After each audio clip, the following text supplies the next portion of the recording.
Hello, everyone, and welcome back. We are here with another episode of the Daily Crypto Byte, and it's July 1st. The birds are chirping.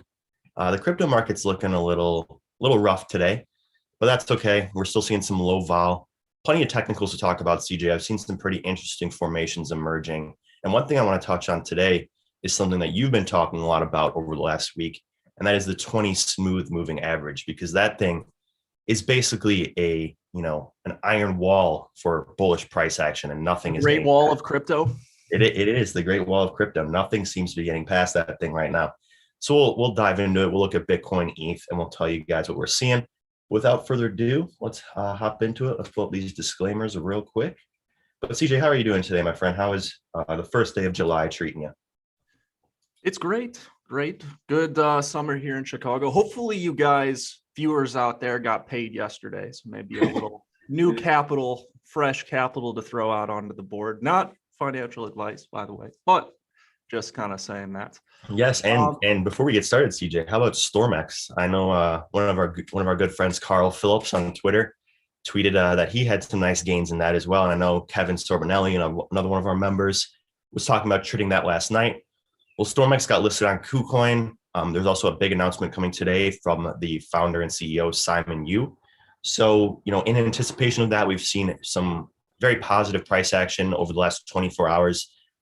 So, yeah, one thing that we were asked a lot about in chat last night was, if we do get this Stormex pop that you guys are kind of anticipating tomorrow, would you exit your position on this pop? And, I've been accumulating Stormex pretty heavily over the last month because I really like this price point. It's still down even after this move, 400% from its all-time high just 2 months ago. So I think this is one that could be a tremendous mover.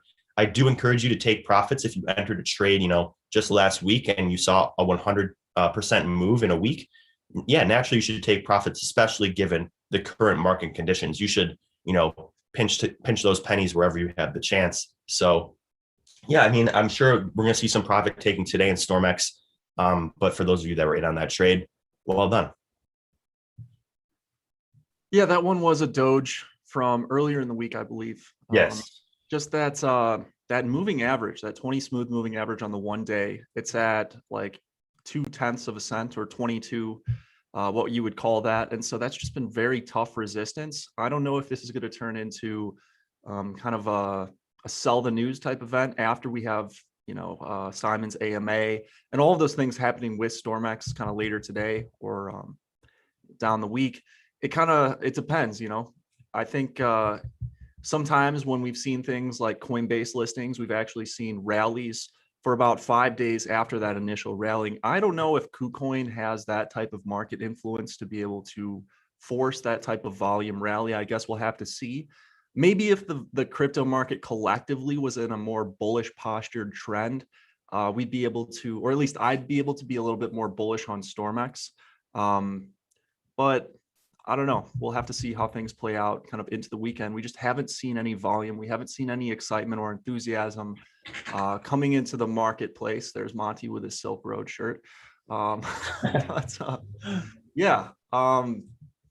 We're going to have to see how this thing places out, but I'm not confident in bullish price action right now based on the lower high we've just put in and the lack of volume that we're seeing at 36K. Yeah, and I think you make a great point there, CJ, as well, because I don't know if we can necessarily entirely attribute this move we saw over the last 24 hours to even the positive news that we've been seeing on Twitter, because there are other assets that are in the similar low cap area, like GLM, Golem, which also saw pretty significant moves over the last 24 hours. So I'm not too sure if it's retail traders looking for some very oversold assets at a very low price point, or if it is, somewhat because of the fundamental aspects of these advancements happening in Stormex. It could definitely be both. But I do think that, based on current market conditions, we won't see as much of an effect with these fundamentals. But that being said, I'm still holding my Stormex. I'm still bullish on Stormex during this, overall macro market cycle. I agree. I think if I had to sum it up very simply, I'd just say I like taking profits at the current level, not really looking to get into a new trade at the moment, but long-term potential for the next 6 to 8 months, I'm very bullish on StormX. You made a good point in the room last night about how that can really relate and connect to retail market participants. Once you hear somebody say that StormX is going to be the next Amazon, that's a great time to take profits. I'm waiting for that day. That was happening at the top, CJ. That was at around 8 cents. I did hear those sort of comments being thrown around. But let's take a look at the Bitcoin chart, CJ, because like I said, we're pressing up against that 20 period smooth moving average. And that thing is just holding up like the great wall of crypto that you mentioned earlier.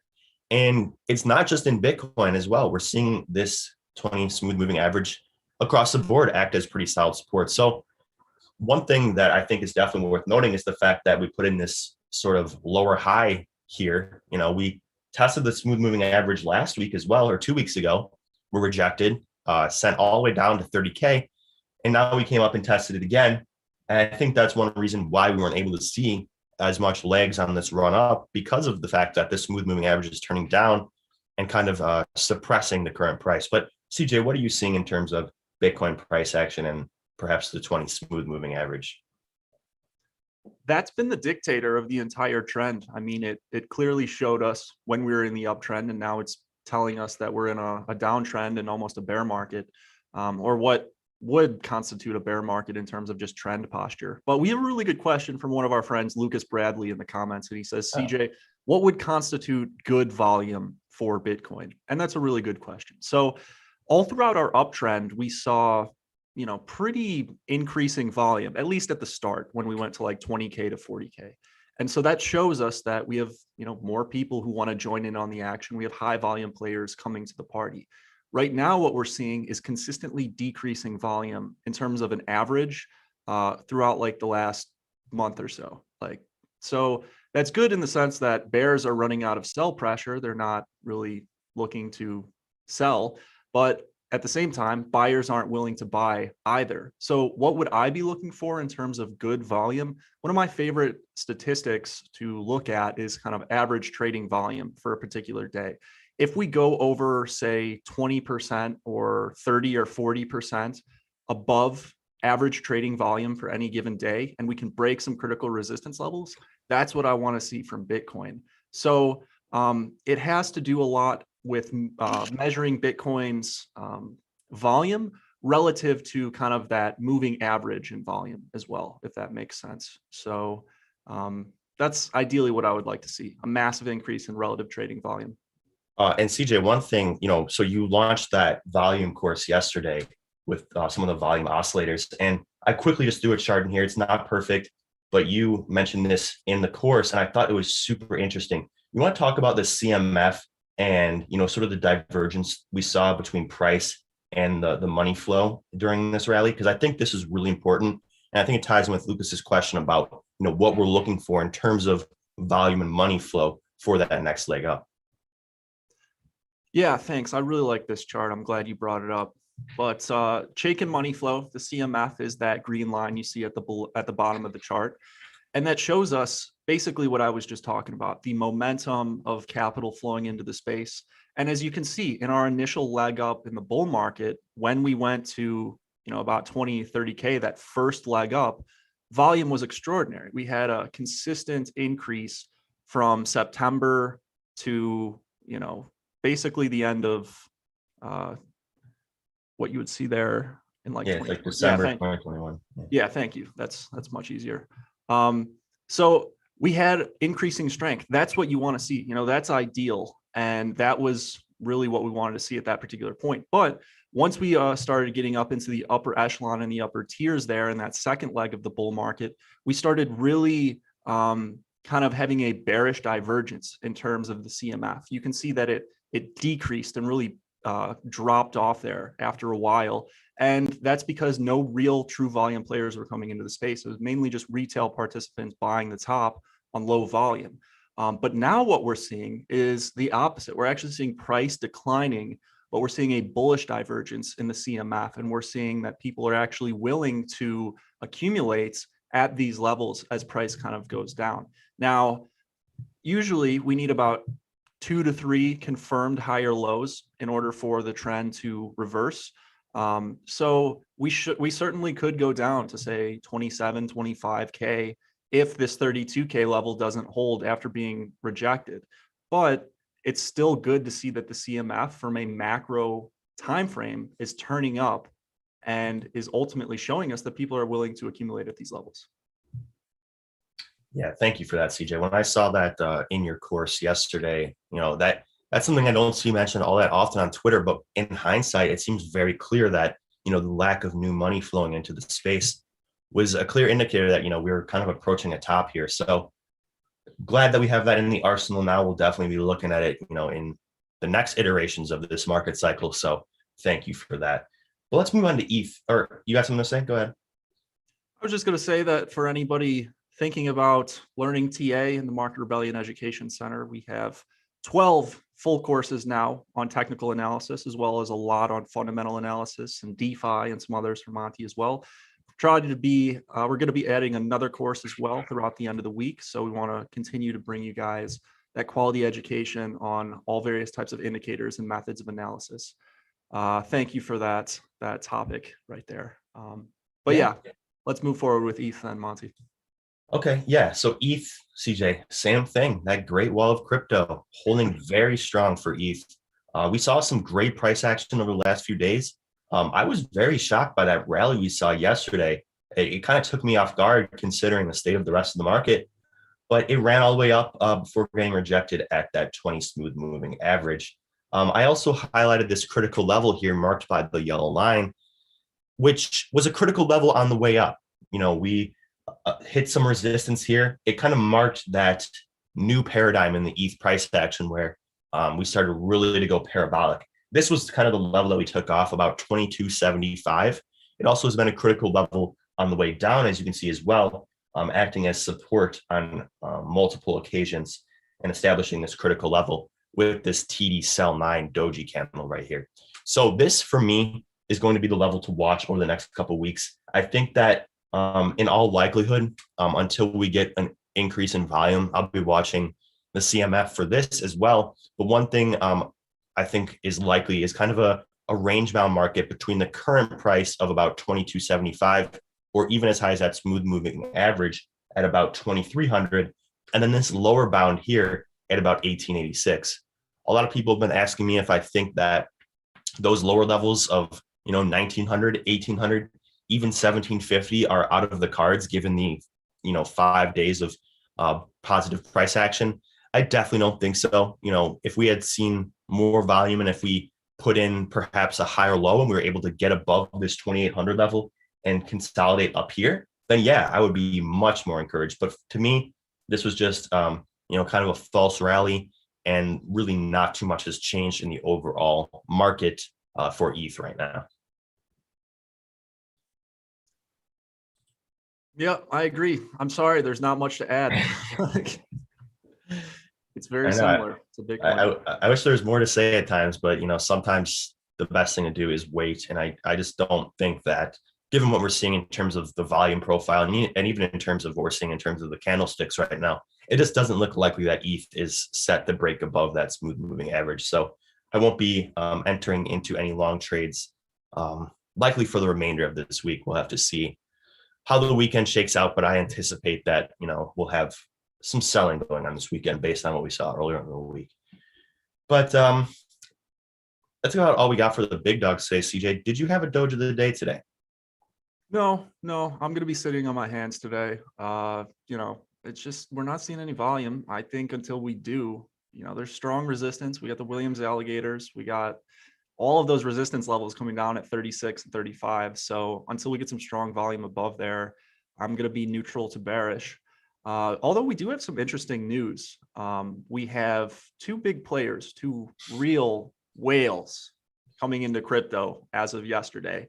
Soros, the first, and then Cohen of 0.72 as well. So that's very interesting. My favorite George Soros story is when he shorted the British pound in the 1990s, because it showed us that capital markets are more powerful than policymakers. And I think that was very important for the world to kind of know. But my favorite story is, when Britain was going to leave the ERM or whatever, and essentially you had the equivalent of like the Fed chairman of Britain saying, it's fine, we have over 10 billion pounds to protect against speculators in the FX market. And George Soros is sitting in his nice couch in his office watching this and thinking to himself, 10 billion pounds, what a remarkable coincidence. That's the exact size of the position I was thinking of taking. And the rest is history, as we know. So quick Soros anecdote there. Yeah, well, it's funny, CJ, because we've been talking about how important I think that's going to be to the next leg up is these big players getting involved. And I think we're hitting the price point where it's starting to really pique their interest. So those are two, huge names that I think will be sort of the first of many over the next couple of weeks that we hear entering the space. We talked yesterday about Germany approving that, $1 trillion plus my Doge from earlier this week, and that was Comp.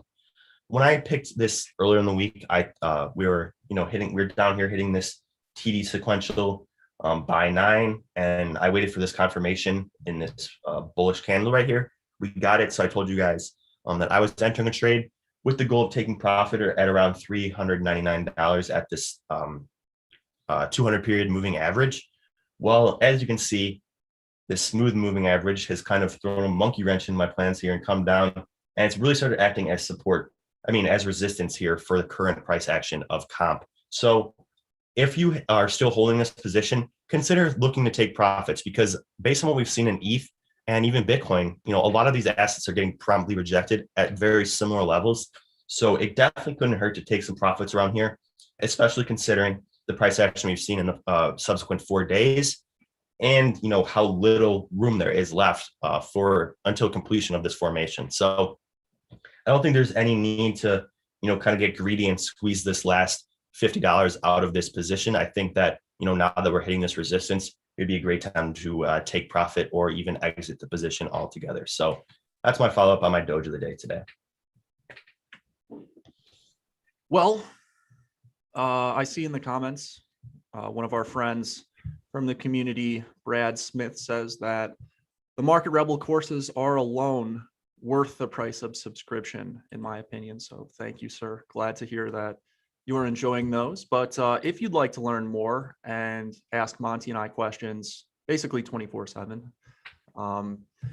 you can check out the link in the description below. Try our crypto trading room and get the first month for just $1. That's Trade Insights, a pro charting platform, as well as a live chat with thousands of other traders and community members all throughout the world, and much more. And if you haven't found a place that you like to trade crypto, please check out Voyager Crypto Brokerage. Recently, they changed their interest percentage yearly on Polkadot from 8% to 12%. So very big selling point there. Good place to get interest, in my opinion. Also, you can use the promo code REBEL25 when you sign up for Voyager, and they'll give you $25 free in Bitcoin when you fund the account with $100. So we appreciate that, guys. Thank you for watching today. And that's all I got. Monty? Oh, that's it. Thank you guys so much for watching. Have a wonderful rest of your day. And also, I guess we'll see you tomorrow, but have a great 4th of July weekend if we don't. And yeah, get out there and enjoy yourself. Have a good one, folks. We'll see you again tomorrow.